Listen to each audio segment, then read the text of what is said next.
ஆமென், ஆமென். இயேசு கிறிஸ்து மரித்து 3ஆம் நாள் அதிகாலையில இயேசு உயிர்த்தெழுந்தார்.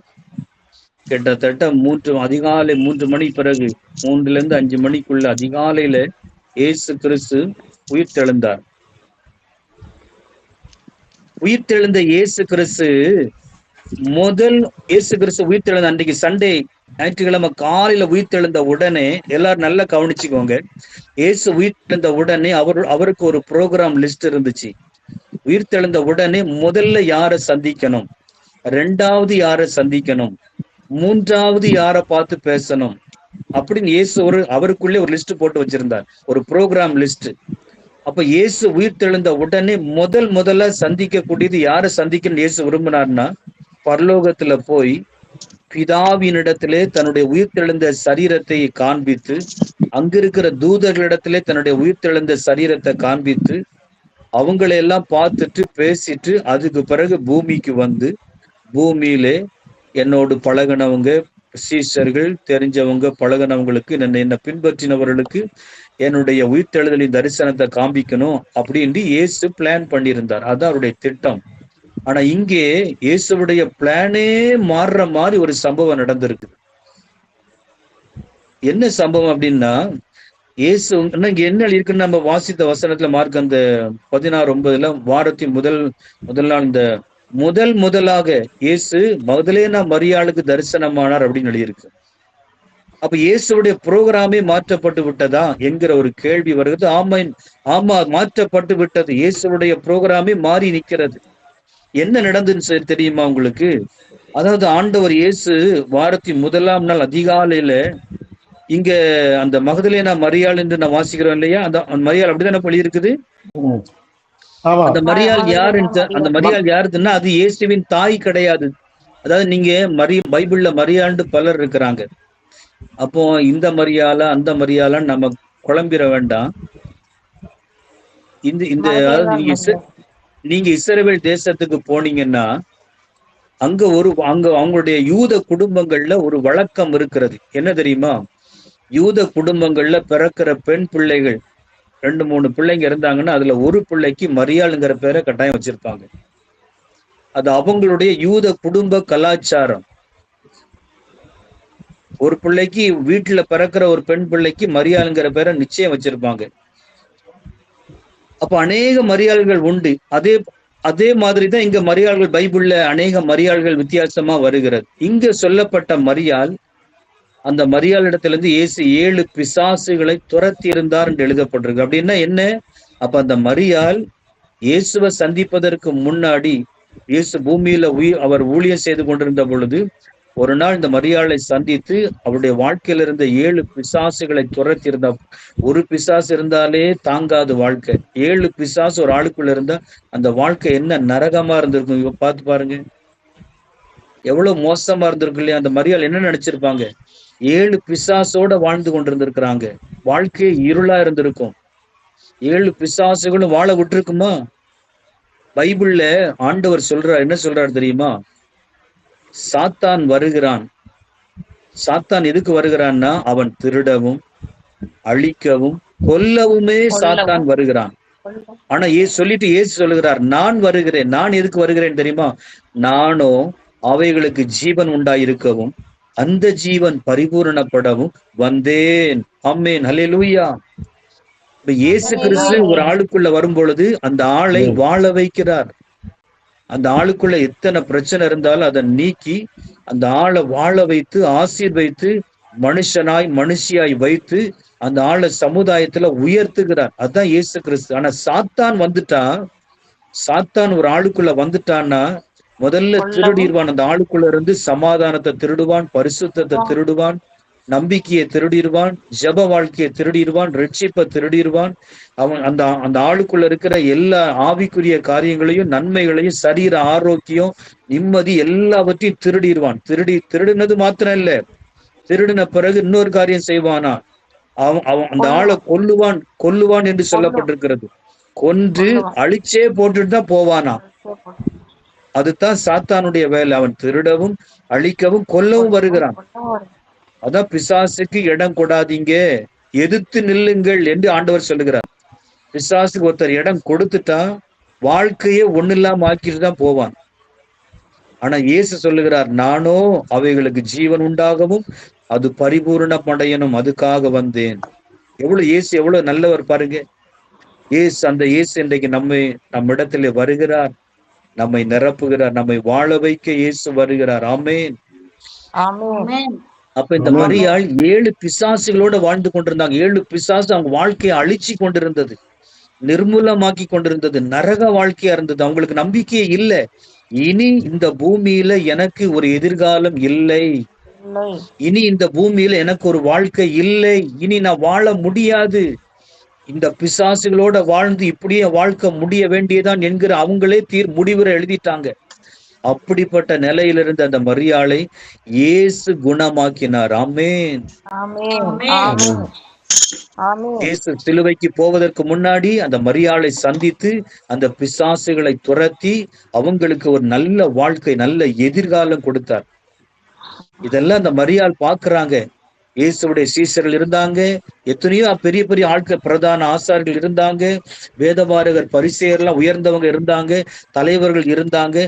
யாருமே அந்த மரியாளுக்கு விடுதலை கொடுக்க முடியல.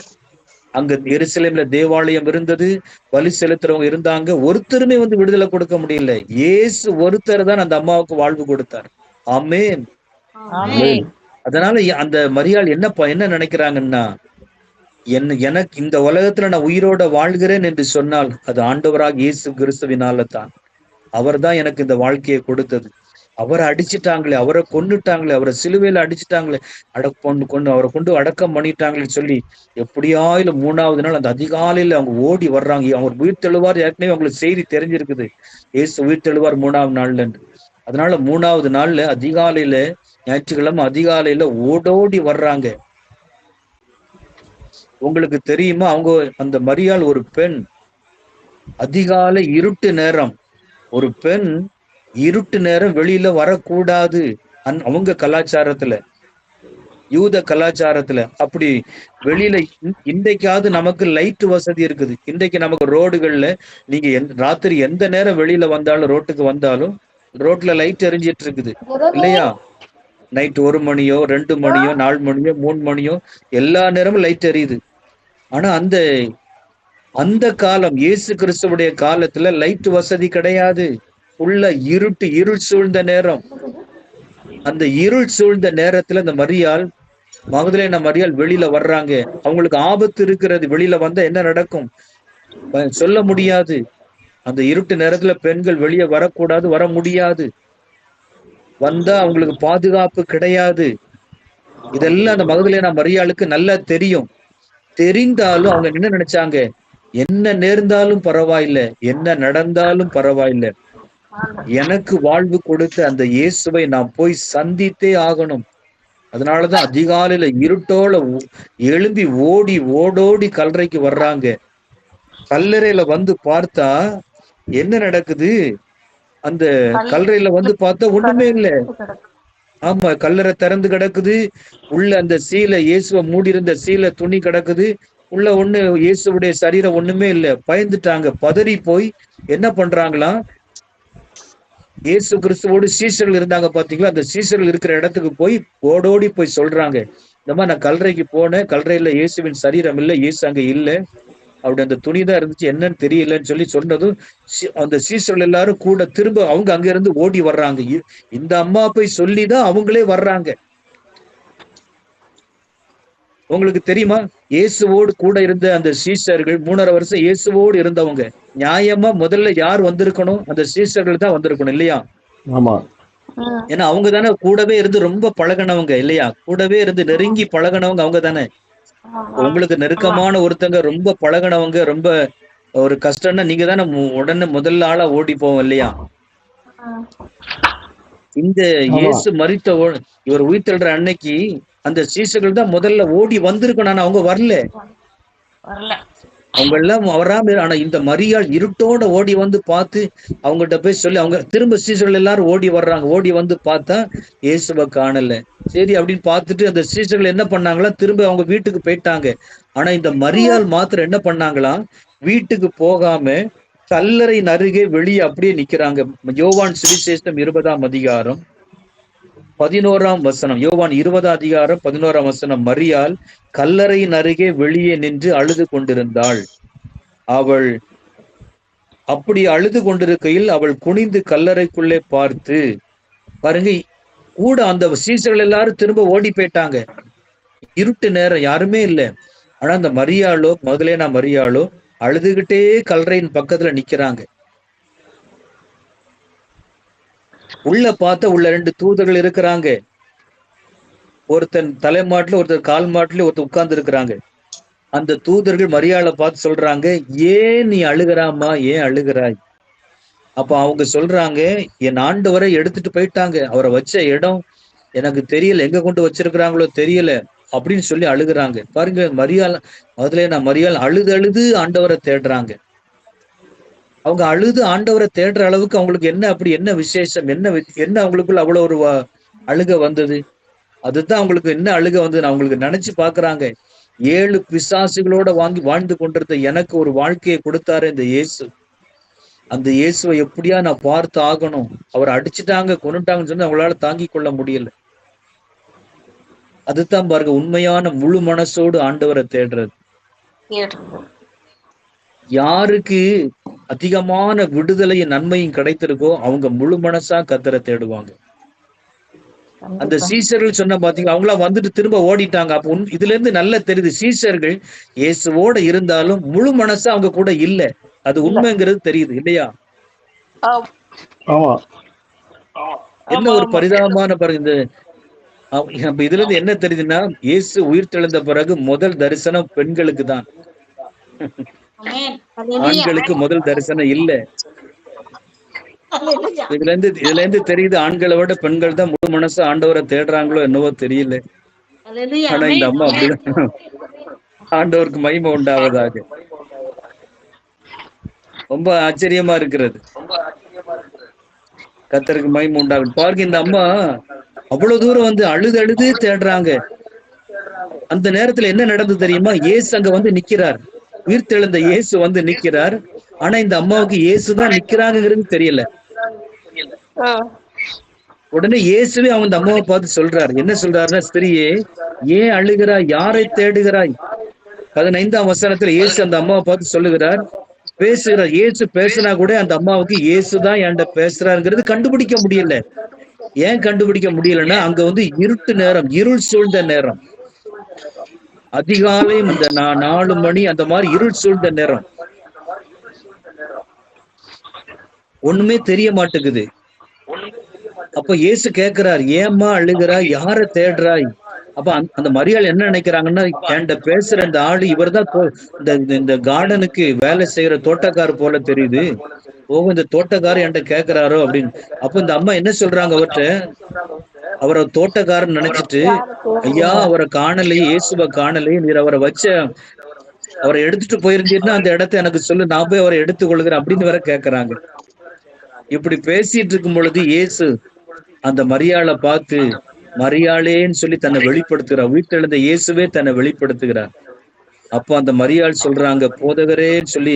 அப்பதான் பாக்குறாங்க, ஓஹோ, இது உயிர்த்தெழுந்த இயேசு என்கிட்ட பேசிட்டு இருக்கிறது தோட்டக்கார் கிடையாது, உயிர்த்தெழுந்த இயேசு. ஆமென், அல்லேலூயா. உயிர்த்தெழுந்த இயேசு முதலா பேசினது யார்கிட்ட தெரியுமா? இந்த மகதலேனா மரியாள் ஒரு பெண்ணிடத்துலதான். உயிர்த்தெழுந்த இயேசுவின் முதல் வார்த்தை இந்த பெண்ணுக்கு தான் கேட்டது. இது எவ்வளவு பெரிய பாக்கியம், எவ்வளவு ஆச்சரியமா இருக்குது. நியாயமா அந்த சீசர்களுக்கு தான் அவங்க கேட்டிருக்கணும். கூட இருந்த சீசர்கள் தான் வந்து பார்த்திருக்கணும். கல்லறையில கடந்திருக்கணும், விடிய அங்கேயே கடந்திருக்கணும். ஆனா அவங்கள ஓடிட்டாங்க. அப்படிதான் இருக்குது அநேகருடைய கிறிஸ்தவ வாழ்க்கை, அப்படிதான் இருக்குது. எவ்வளவு ஒரு சிரமமான ஒரு காரியம் பாருங்க. ஆனா இந்த மரியாள் இயேசு கிறிஸ்துவோட உயிர்த்தெழுந்த இயேசுவின் முதல் தரிசனம் அவங்களுக்கு. உடனே இந்த மரியாளுக்கு ரொம்ப சந்தோஷம். சந்தோஷத்துல என்ன பண்ணிட்டாங்கன்னா, அந்த உயிர்த்தெழுந்த இயேசு பேசுறாரு இல்லையா, நீ அழாதம்மா, நான் தான் உயிர்த்தெழுந்த இயேசு சொல்றாருல. இயேசு என்ன, இந்த மரியாள் என்ன பண்றாங்க, இயேசுவை தொடனுங்கிறக்கா கையை நீட்டி தொட போடுறாங்க. இயேசுவை தொட போன உடனே இயேசு சொல்லிட்டார், என்ன தொற்றாதம்மா, என்ன தொடாத அப்படிங்கிறார். ஏன் தொடாதன்னு சொன்னார்னா, நான் இன்னும் அந்த எல்லாரும் ரொம்ப முக்கியமான ஒரு வசனத்தை நம்ம வாசிக்க போறோம். யோவான் 20:17. இயேசு அவளை நோக்கி, என்னை தொடாதே, நான் இன்னும் என் பிதாவினிடம் ஏறி போகவில்லை. நீ பாருங்க, இங்க இயேசு சொல்லுகிறார், நான் இன்னும் என் பிதாவின் இடத்துக்கு என்ன பண்ணல, ஏறி போகல. அப்ப இதுல இருந்து நல்ல தெரியுது, இயேசு உயிர் தெழுந்த உடனே எங்க போகணும்னு இருந்திருக்கிறார். பரலோகத்துல போய் அங்க இருக்கிற என் பிதாவுக்கு முதல் தரிசனம், உயிர் தெழுந்த முதல் தரிசனத்தை பரலோகத்துல இருக்கிற பிதாவுக்கு தான் காமிக்கணும் அப்படின்னு இயேசு தீர்மானம் பண்ணி இருந்திருக்கிறார். அந்த தீர்மானத்தோடு இருந்தவர் கல்லறையிலிருந்து வெளியில வந்த உடனே அங்க அழுகுரல் சத்தம் கேக்குது. யாருன்னா இந்த மகதலேனா மரியாள் அழுதுட்டே நிக்கிறாங்க. இப்ப இயேசு பரலோகத்துக்கு போக நிக்கிறார். அதுக்கடையில் இந்த அம்மா வந்து அழுதுட்டு இருக்கிறாங்க.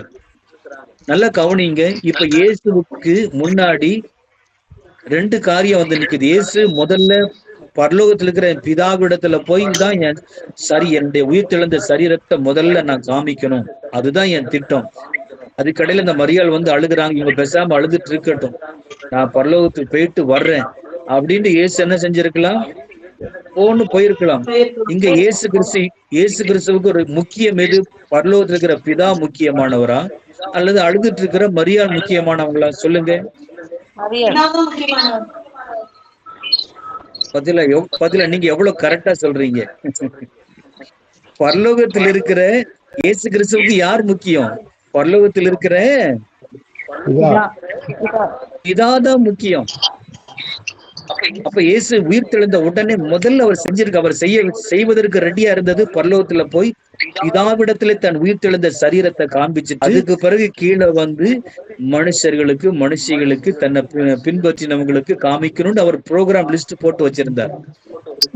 ஆனா இந்த இடத்துல பரலோகத்துக்கு போற ரெடியா நின்றுட்டு இருந்த இயேசு, இந்த அம்மா அழுதுட்டு நீங்க அழுகுரல் சத்தம் கேக்குதா, இந்த அழுகுரல் சத்தத்தை தாண்டி பரலோகத்துக்கு போவதற்கு இயேசுவால மனசு வரல. அதனால இந்த இயேசு தன்னுடைய புரோகிராமே இந்த மரியாளுக்காக மாற்றுகிறார். என்ன சொல்றாரு? பரலோகத்துக்கு பிதாவுக்கு முதல் தரிசனம் காமிக்கிறதுக்கு முன்னாடி முதல் தரிசனம் மரியாளுக்கே காமிச்சுட்டார். ஆமென். எவ்வளவு அற்புதம் பாருங்க, எவ்வளவு ஆச்சரியமா இருக்குது. இப்ப பிதாவா மரியாளா எனக்கு எது முக்கியங்கிற கேள்வி வரும் பொழுது அழுது கொண்டு இந்த மரியாள் அழுதுகிட்டே தேடுறாங்க இயேசுவை. முழு மனசா வந்து நிக்கிறாங்க. மரியாளுடைய மனசு ஆண்டவர் பார்க்கிறார், இயேசு பார்க்கிறார். இவங்க இவ்வளவு தூரம் அழுதுட்டு இருக்கிறாங்களே, இந்த அழுகையை கிராஸ் பண்ணி, இந்த அழுகையை நான் தாண்டி இதை கண்டுக்காம போன நல்லதல்ல. அதனால பிதாவுக்கு முதல்ல காமிக்க வேண்டியது இருந்தாலும் பரவாயில்ல, அதை தள்ளி வச்சுட்டு மரியாளுக்கு தன்னுடைய முதல் தரிசனத்தை காமிக்கிறார். உயிர்த்தெழுந்த இயேசுவின் முதல் தரிசனம் எவ்வளவு பெரிய ஆசீர்வாதம். அது அவங்களுக்கு ரொம்ப சந்தோஷம். அதனால இந்த மரியாள் தொட வந்தவன் அப்பதான் சொல்லுறாங்க, என்ன தொற்றாதம்மா, நான் இன்னும் பிதாவின் இடத்துக்கு ஏறி போகல. அதனால நீ என்ன செய், உடனே என்னுடைய சகோதரனிடத்துக்கு போய் சொல்லு. என்ன சொல்லணும்? நான் என் பிதாவினிடத்துக்கும் உங்கள் பிதாவினிடத்துக்கும் போய் பரலோகத்துல போய் என்னுடைய உயிர் தெழுந்த சரீரத்தை காமிச்சிட்டு வருகிறேன், வந்து உங்க எல்லாருக்கும் தரிசனமாக நீ போய் என் சகோதரனிடத்துக்கு என் சீசர் இடத்துல சொல்லுன்னு இந்த வசனத்துல சொல்லி விடுறாரு பாருங்க, சொல்லி அனுப்புறாரு பாருங்க. அப்ப இயேசு இந்த மரியாள்கிட்ட பேசின உடனே நேர சீசர் இடத்துல போனாரா? போகல. நேரம் எங்க போயிட்டாரு? இப்போ எங்க போயிட்டார்?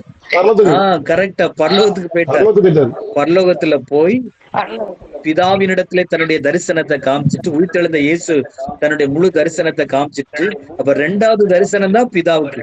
ஆமென். இயேசுடைய புரோகிராமே இங்க மாறி போச்சு பாருங்க. ஒரு மனுஷி, ஒரு தனி மனுஷி இயேசுடைய புரோகிராம மாத்திட்டாள். என்ன ஒரு அற்புதமா இருக்குது. அப்ப இதுல இருந்து நல்லா தெரியுது. பைபிள்ல ஒரு வசனம் இருக்கிறது, நீங்கள் அவரை முழு இருதயத்தோடு தேடினால் அவர் உங்களுக்கு வெளிப்படுவார், தென்படுவார். அவரை விட்டீர்களே ஆகில் அவர் நம்மை விட்டு விடுவார். ஆமென். பாருங்க, கர்த்தருக்கு மகிமை உண்டாவதாக. நாம முழு இருதயத்தோடு அவரை தேடுவோமானால் நிச்சயம் உங்களுக்கு தரிசனம் கிடைக்கும். நல்ல வெளிப்பாடு தருவார்.